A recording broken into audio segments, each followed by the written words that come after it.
Welcome to JTV News. Thank you for joining us. I'm Ino Soman, and here's a look at what's coming up in this newscast. Government ministers urge remembrance of slavery as BVI celebrates Emancipation Festival. We seem to sometimes forget that our forefathers had to stick together because they understood that overcoming the odds was based on unity and selflessness and not singularity and selfishness. Minister Walwyn apologizes for miscommunication to Leader of the Opposition Julian Fraser to speak at festival opening. Sister Joyce takes home the Calypso Monarch crown for the 4th consecutive year. Go hang your hat where your hat can reach it. Don't do it. As domestic assaults increase during festival time, police offer advice to persons who find themselves in tense situations with their partners. Too often, in a tense situation, a few drinks can cause ordinary level-headed individuals to lose their cool during this time of the year. JJ wins Caribbean Soca Monarch 2016 as BVI takes the top 3 titles. No matter the race, we all are one. Got to be from the Caribbean. Beautiful beaches, burning sun. Our culture makes us who we are. Standing strong. I wanna see everybody and sing. Put 'em up, put 'em up. And in our Hot Trends feature, memorable highlights and winning performances from the Prince and Princess pageant. In news from the Caribbean, Jamaica will soon be participating in clinical trials to find a vaccine to treat the mosquito-borne Zika virus. And private sector funding rescues Anguilla 2016 festival after being threatened by lack of government funding.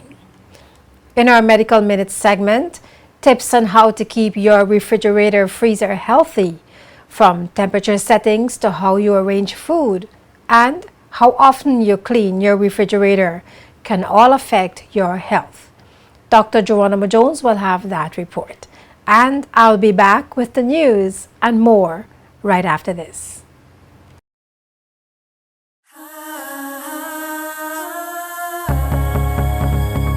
This is us. This is how we work. This is how we play. This is how we live.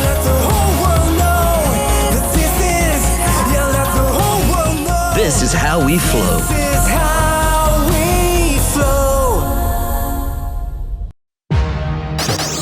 It's Emancipation time in the BVI, and Delta will be launching their hashtag in the East End Parade.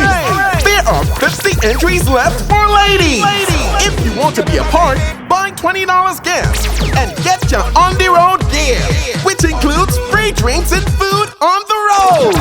Meet us on the road. Come, let's play maths in East End.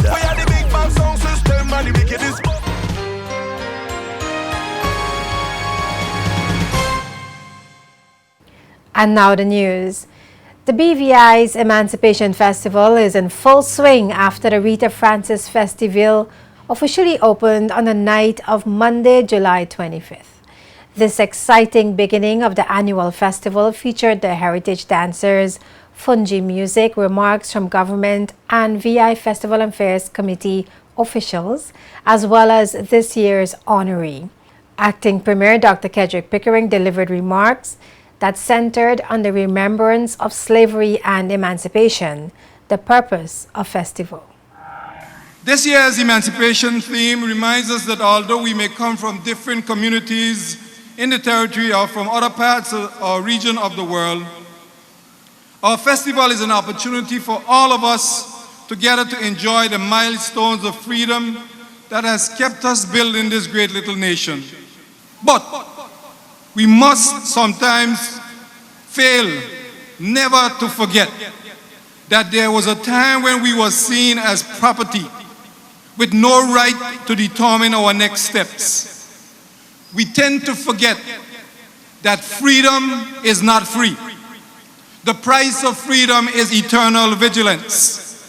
We tend to forget that there was a time when our ancestors stripped from their families where their sons and daughters, husbands and wives was split up, never to be seen again.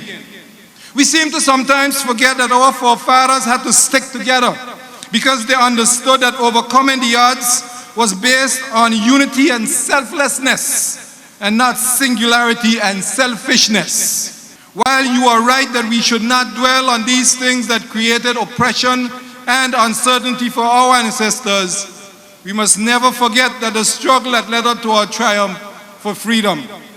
And Rodney Skelton and other government officials spoke very highly of Rotong Festival honoree Miss Rita Francis as a well-favored booth owner and her contributions to the festival for many, many years.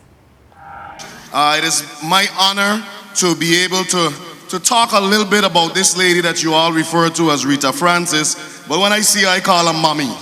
You know, I'm seeing all of her offspring there, all of my family out there.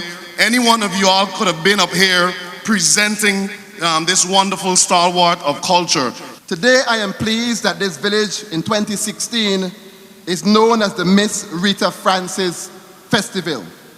Miss Rita, who is also my adopted mother, so I have a lot of family out there, is a beautiful woman of the soil. She embodies what is good and proper about us as Virgin Islanders. Her name is synonymous with many things, but her contributions in the preservation of Virgin Islands cuisine are most notable. She has contributed to these emancipation ceremonies for many, many years, having a booth in this village, and many would come to the village just to eat from Miss Rita. She's also known for her good cooking at the horse track. We could not find another person more fitting this year to honor in this village than Miss Rita Francis. Minister for Education and Culture Myron Walwyn, speaking before the ribbon cutting, declared the festival opened with another reminder to keep history and culture in mind while celebrating. As we celebrate, I ask us all to be responsible persons and exercise the safest precautions while we do so. Let us use this time of togetherness to remember our history and our culture, and let those memories unite and propel us to achieve even greater success for the Virgin Islands. I now declare the Rita Francis Festival 2016 officially open. Thank you very much. The announcement of Violet Letty Hodge as this year's Grand Marshal for the August Monday Parade was also made at the opening ceremony. However, on Thursday, July 27th, the VI Festival and Fairs Committee announced in a press release that due to personal reasons, Letty Hodge would not be able to carry out her duties as a 2016 Parade Grand Marshal. And a dispute developed over whether or not the leader of the opposition, Julian Fraser, should have delivered a speech at the opening ceremony for the Emancipation Festival in Road Town, resulting in an issued apology from Minister for Education and Culture, Myron Walwyn.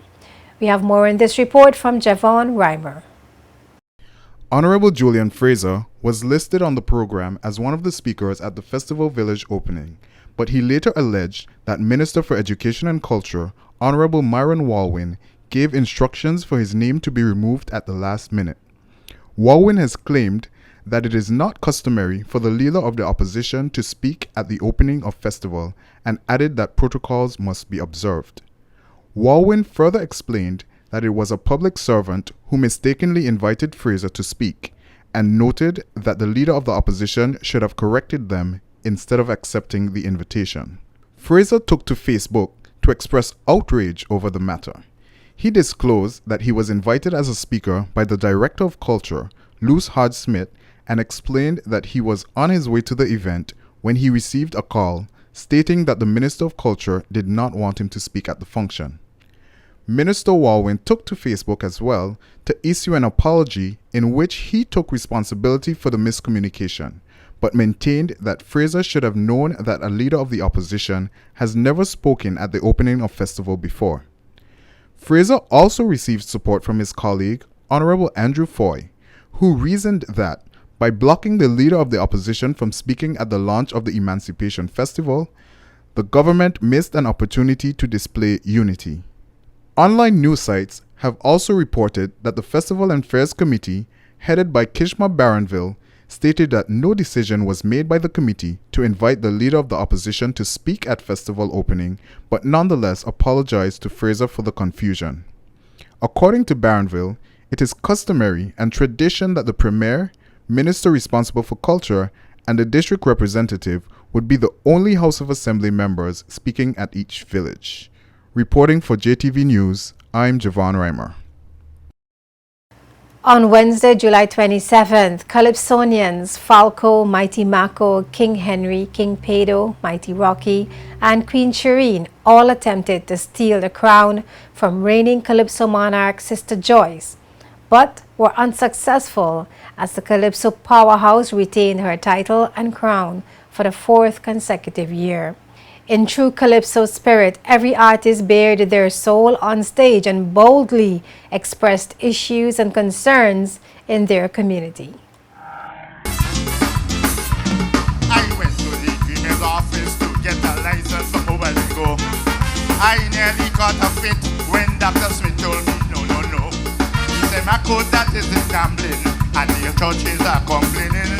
I said, Doc, you better shut up, kid. You got the hostel running fuck up. That got the horses running back up.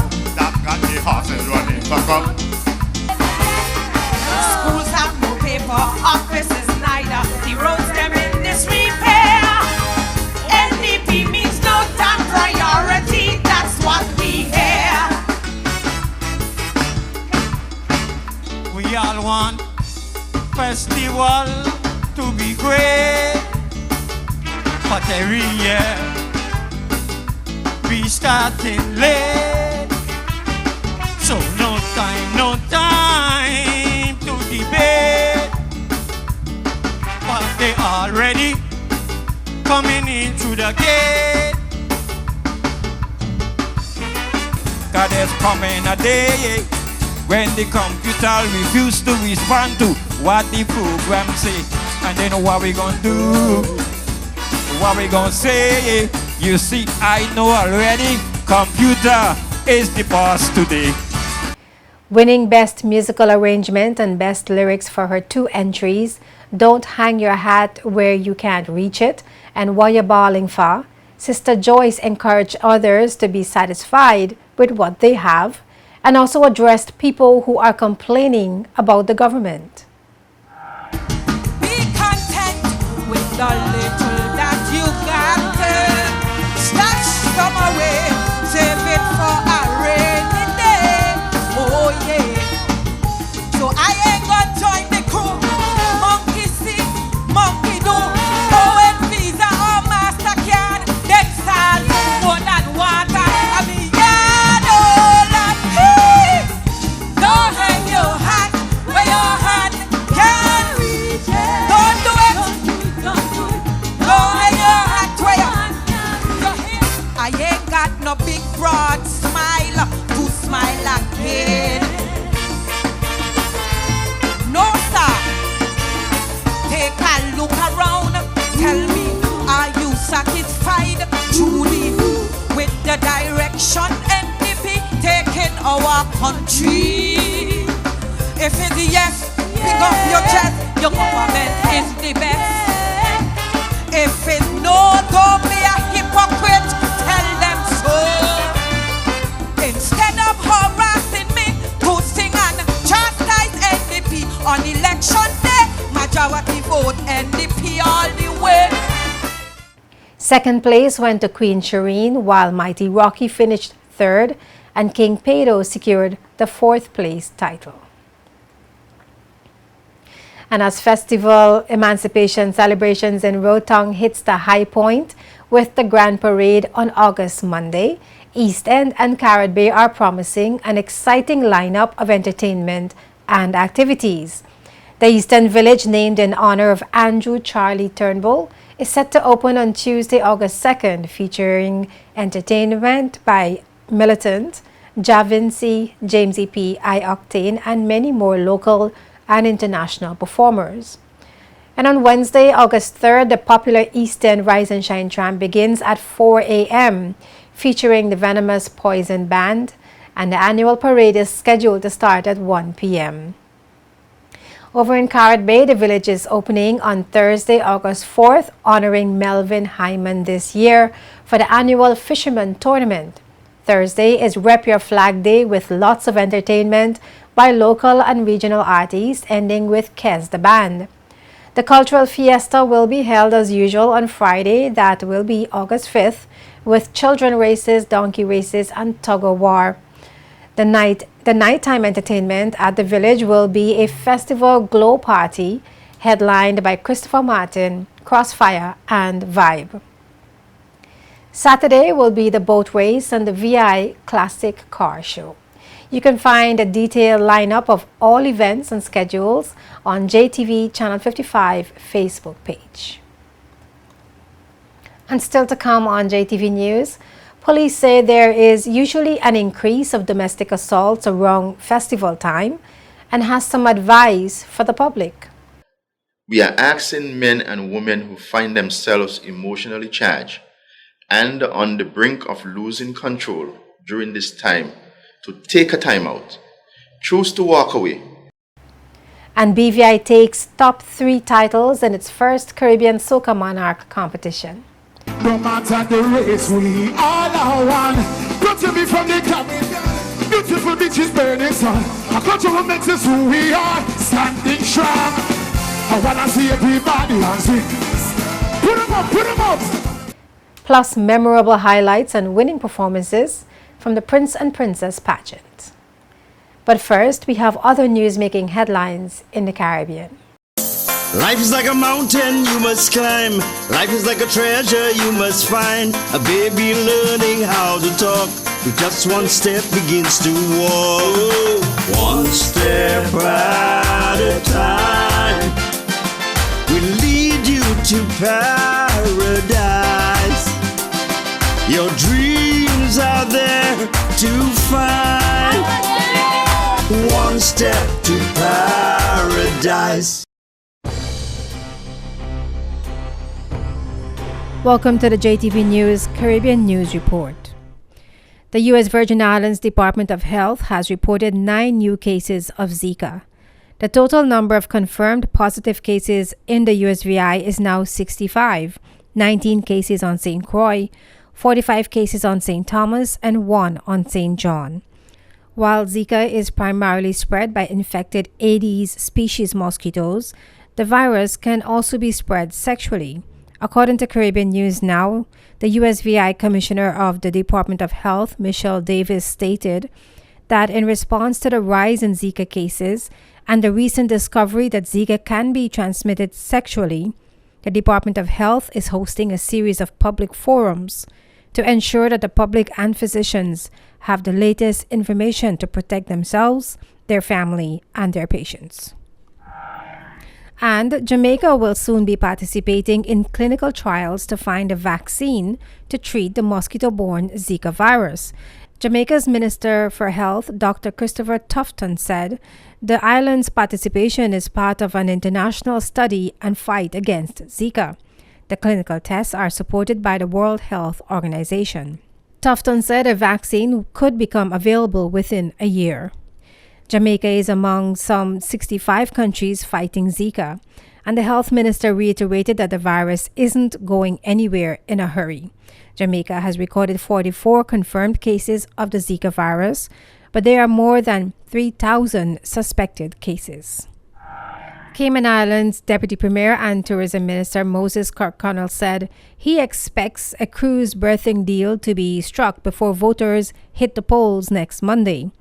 However, he says moving the footprint of the piers into deeper waters as a way to address environmental concerns could drive the price tag of the project up by around $50 million.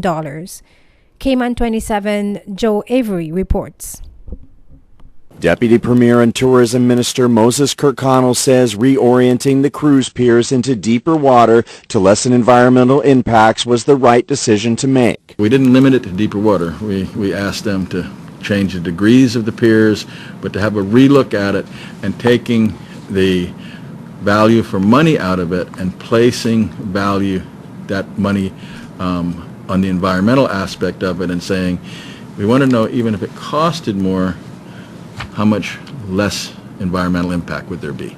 The plan is slowly moving ahead, government awarding a design works tender to a Dutch firm. Our next step then was to get the civil engineering work to find out what the costs of that would be. He says the deep water design could push the project cost up considerably beyond the estimated $150 million in the business case. I give you my personal opinion, I would think the numbers are going to come back somewhere around $190 to $200 million. Mr. Kirkconnell notes that's just a ballpark figure, but he says better knowing the actual cost of the birthing facility will help later on in the process. The example of that is when you have a quantity surveyor and they do a very good takeoff on what is needed, it gives a contractor the ability to bid with a lot less risk. He says as the clock is ticking on this administration's time in office, he's cautiously optimistic the project will get done.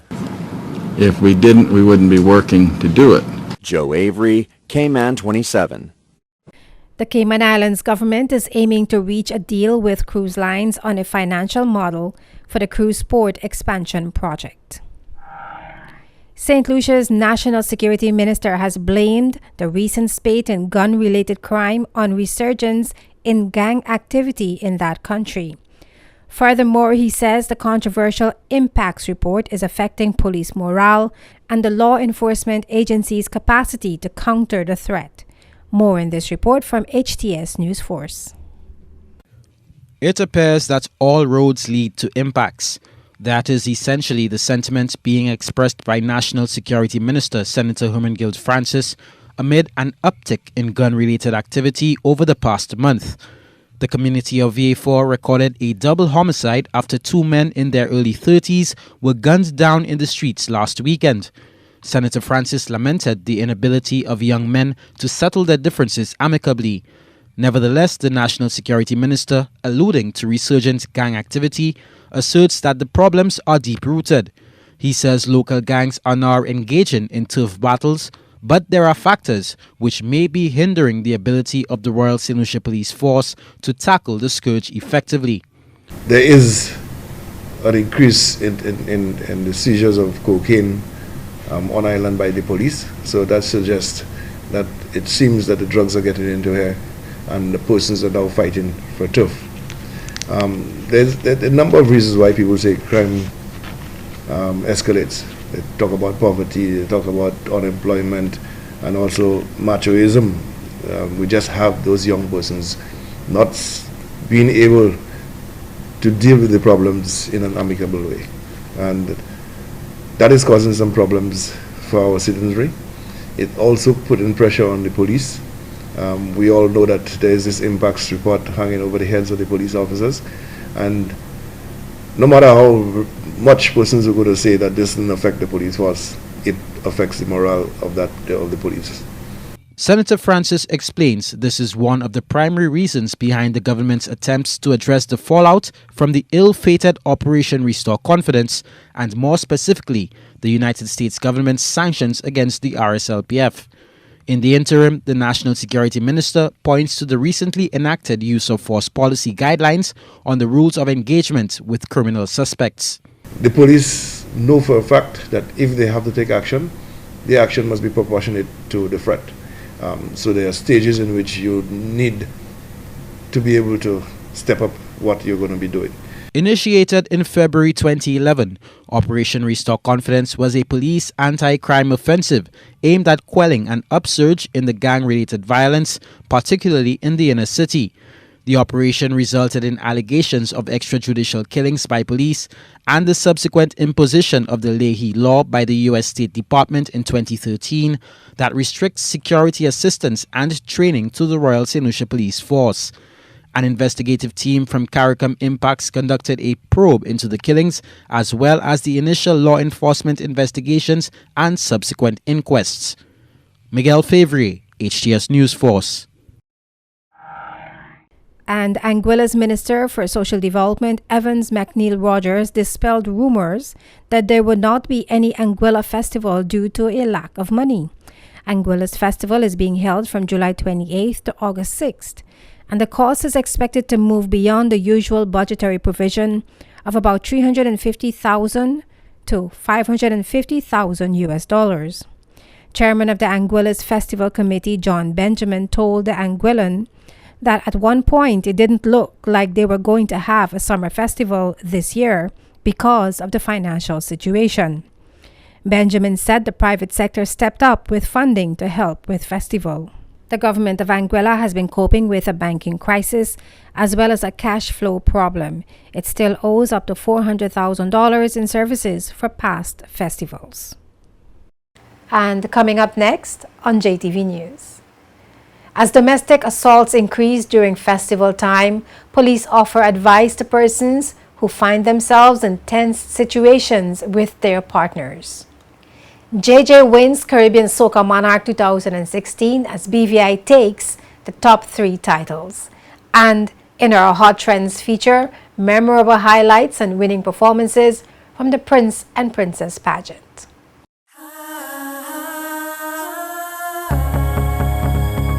This is us. This is how we work. This is how we play. This is how we live.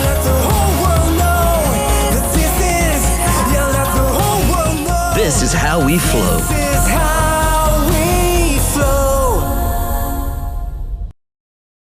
One Mart sponsoring the VI Festival. Come to One Mart now and get your shopping done. That's right, One Mart Supermarket is the proud platinum sponsor of the 2016 Virgin Islands Festival. From now until July 30th, shop $50 or more at One Mart and enter to win $500 in free shopping or a free refrigerator. We'll select the winners at the Roadtown Festival Village on July 30th, so come and claim your prize. One Mart Supermarket, the People's Store. It's Emancipation time in the BVI, and Delta will be launching Beer Hashtag in the East End Parade. There are 50 entries left for ladies. If you want to be a part, buy $20 gas and get your on the road gear, which includes free drinks and food on the road. Meet us on the road. Come, let's play maths in East End.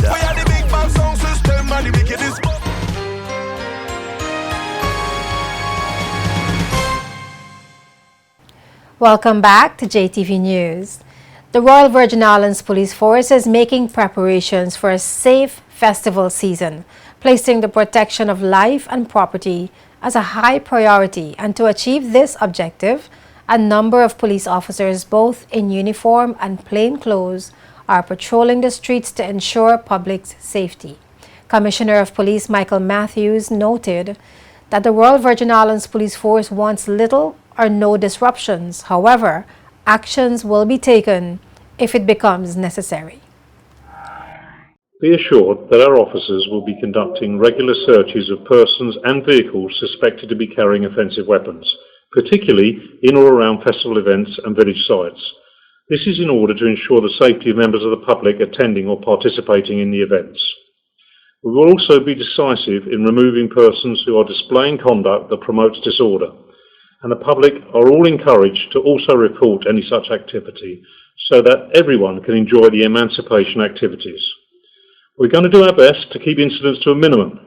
However, should any incident arise that threatens the safety of persons at any event, police will take whatever action is deemed necessary to protect that life. And Superintendent of Territorial and Community Policing St. Clair Amory reminded musicians and event organizers of their responsibility to help encourage orderly conduct by attendees, supporters, and performers. And according to police, only vendors who have liquor licenses can sell alcohol beverages, which are only to be served in plastic containers.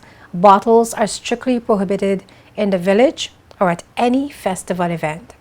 Persons are also reminded to keep their valuables secure, keep children under supervision, and to drink responsibly and cooperate with all law enforcement officers.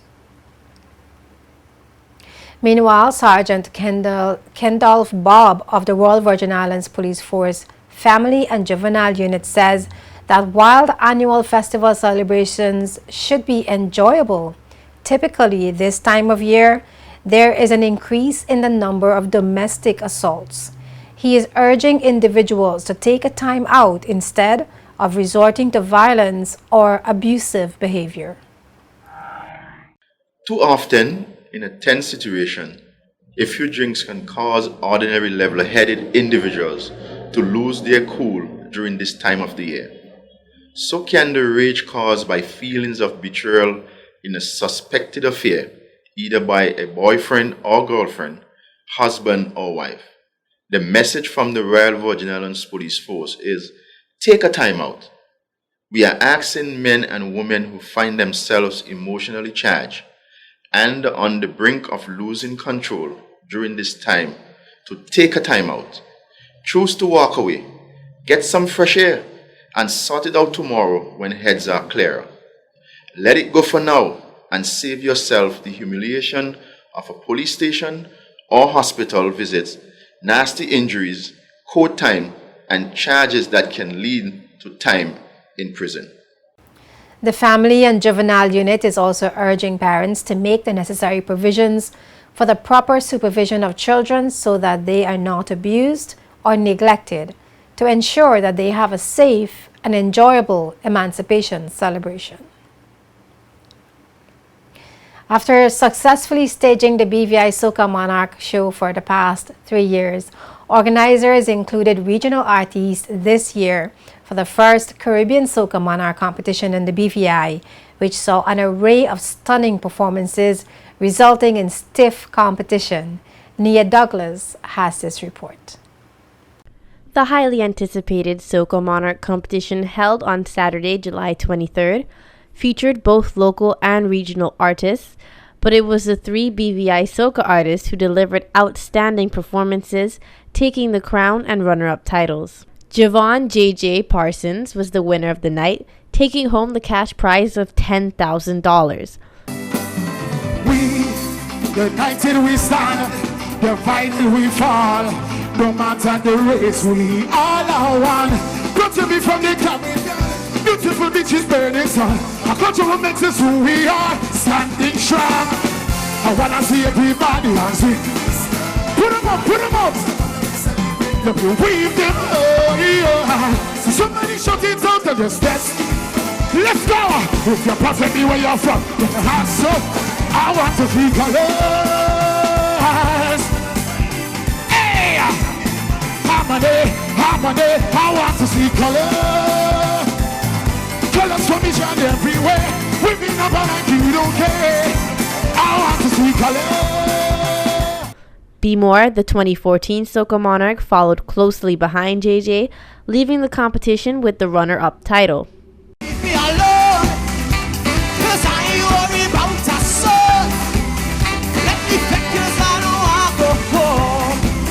Don't you see it's the place I belong? Hey, listen. Don't you try to interrupt me, cause I can't leave this moment again. If them talk, let them all talk about me. I celebrate life, right? This feeling inside of me. Want to take hey! This feeling inside of me. Want to take over me. Let me see your hands. Hey, hey, nobody stop me tonight. And TJ Henley, the well-known singer from Vibe, finished in 3rd place. Watch people run down country tongue. One day drinking rum. What kind of people getting dumb? We just having fun. Cause this is not for people who don't know how to turn up, turn up. Yeah, yeah. And if you can't have fun, well then you know that your turns up, turns up. Put to the side, my turn now. Reporting for JTV News, I'm Nia Douglas. On Sunday, July 24th, 5 girls and 5 boys competed for the title of the BVI's prestigious Prince and Princess 2016 respectively. Sophie B. and Nia Douglas of JTV's Hot Trends recapped the memorable show as well as recalled some of the highlights of the winning performances. On Sunday, we had Prince and Princess 2016, a fantastic show. I had the opportunity to host the show. And, you know, I just want to say hats off to the committee because it was a fantastic show. They started on time. It flowed very well, and it was well organized. I had a really, really good time. And I think all the kids, 10 kids in all, did a fantastic job. Were you at the show? Yeah, I saw the footage, and I thought, like you said, all 10 kids did a really good job. Obviously, there could only be 2 winners. But, I mean, I saw the dresses. I thought they were beautiful, and I thought especially the princes, you know, because I think mostly the highlight is the little girls and seeing all the fluffy dresses, but I really enjoyed seeing the style that the boys brought to the stage. So that was a highlight for me. They were really dapper, very dapper in their tailored suits. They were too sharp. And, you know, my favorite gown, I would have to say, was I think her name was Ahasia Barth. It was depicting, I think it was an orchid.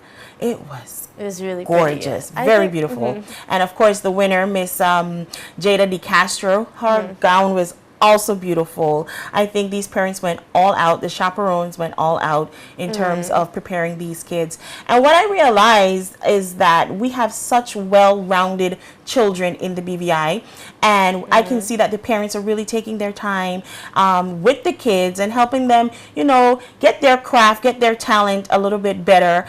We had the winner, Prince Jonathan Hutchison. He played the drums for his talent, and let me tell you, he ripped up them drums in the cultural center. Let me tell you, the people were on their feet, they were dancing. I think he played that gospel song, I'm walking in power, I'm walking in miracle, and I was in the back there jamming. He did a fantastic job.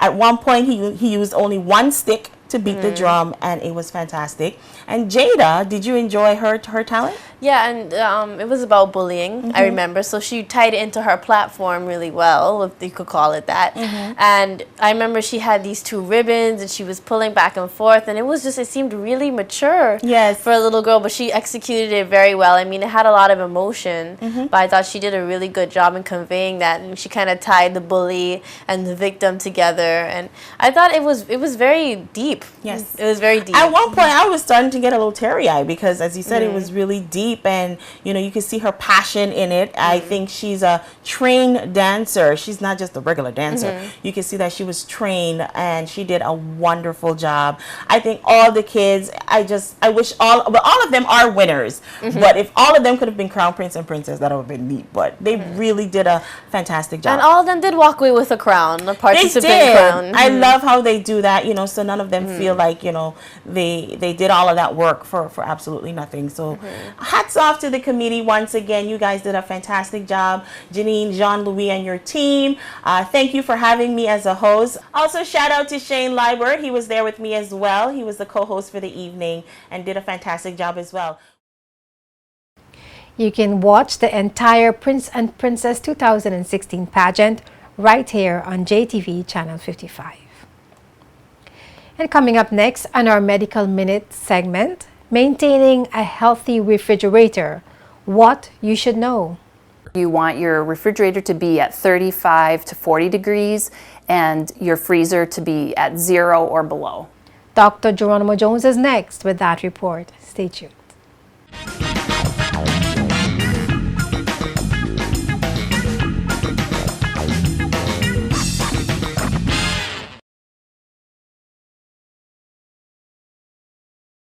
Eureka, located in the British Virgin Islands. Come, discover Eureka Medical Clinic, which provides the most complete medical services in the Virgin Islands. Our state-of-the-art clinic offers the highest quality in specialty care, cardiology, gastroenterology, orthopedics, and spinal surgery. We also offer specialty care in obstetrics and gynecology, as well as dermatology. Eureka Medical Clinic offers diagnostic procedures such as x-rays, mammograms, CAT scans, and all forms of ultrasound exams. Now, for the first time in the BVI, Eureka offers MRI scanning too. With colonoscopy and gastroscopy, we check the intestines and stomach for polyps, colon cancer, and ulcers too. Located at Geneva Place in the heart of Road Town, Eureka Medical Clinic with Medicare Pharmacy and Labs offers you a comprehensive medical facility all under one roof. So for high-quality medical services and convenience, there's no need to look any further. Eureka, you found it.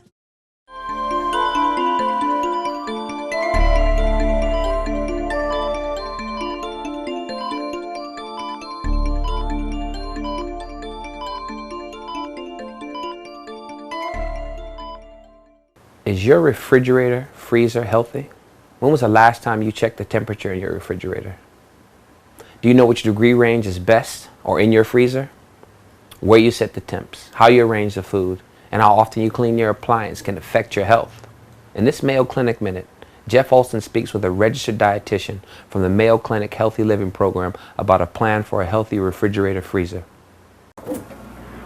The first thing I would look at, especially in your refrigerator, is where you're storing meat. Mayo Clinic dietitian Angie Murad says meat should be stored near the bottom. If it were to be at the top, it would drip juices down onto other foods.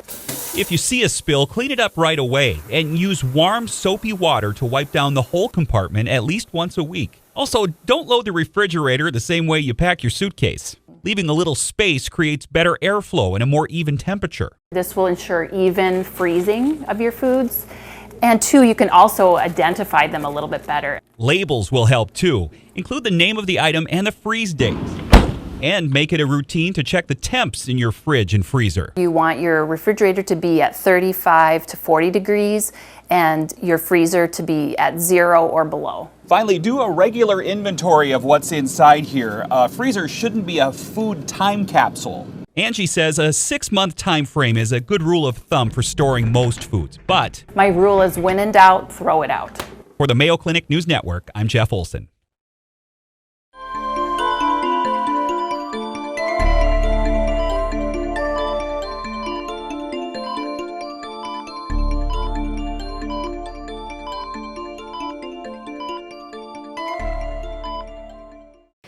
Before we go, a brief look at the main headlines.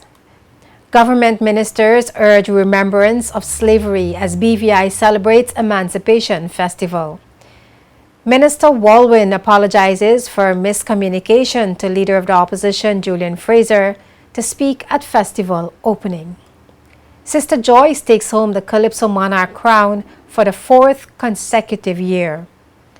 As domestic assaults increase during festival time, police offer advice to persons who find themselves in tense situations with their partners. JJ wins Caribbean Soca Monarch 2016 as BVI takes the top 3 titles. And in our Hot Trends feature, memorable highlights and winning performances from the Prince and Princess pageant. In news from the Caribbean, Jamaica will soon be participating in clinical trials to find a vaccine to treat the mosquito-borne Zika virus. And private sector funding rescues Anguilla 2016 festival after being threatened by lack of government funding.